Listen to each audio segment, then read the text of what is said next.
आगामी काळात विविध जाती धर्माचे सण उत्सव मिरवणुका व लोकसभा सार्वत्रिक निवडणुकीच्या अनुषंगाने सोलापूर शहर व परिसरात कोणत्याही प्रकारचा अनुचित प्रकार घडू नये म्हणून शहरात कायदा व सुव्यवस्था तसेच शांतता अबाधित राहण्याच्या उद्देशाने सोलापूर शहर पोलीस आयुक्तालय अंतर्गत विजापूर नाका पोलीस स्टेशन हद्दीत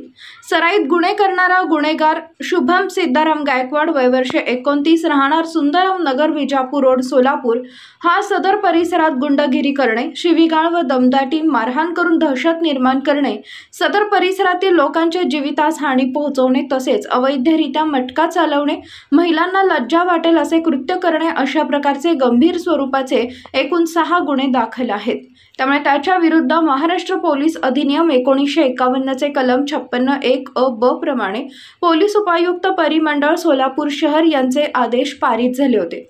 त्यास दिनांक 18 मार्च 2024 रोजी विजापूर नाका पोलीस स्टेशनकडून ताब्यात घेऊन सोलापूर शहर व उर्वरित सोलापूर जिल्हा व धाराशिव जिल्ह्यातून 2 वर्षाकरता तडीपार करण्यात आलेला आहे।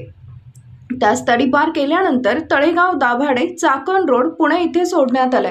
सदरची कामगिरी ही पोलीस आयुक्त एम राजकुमार यांच्या मार्गदर्शनाखाली पोलीस उपायुक्त परिमंडळ विजय कबाडे, सहाय्यक पोलीस आयुक्त विभाग 2 अजय परमार, पोलीस निरीक्षक विजापूर नाका पोलीस स्टेशन दादा गायकवाड, पोलीस निरीक्षक संगीता पाटील, सहाय्यक पोलीस निरीक्षक शीतलकुमार गायकवाड, पोलीस शिपाई रमेश कोरसेगाव यांनी केली आहे। आमच्या लोक जनसेवा चॅनलला लाईक करा, शेअर करा, सबस्क्राईब करा।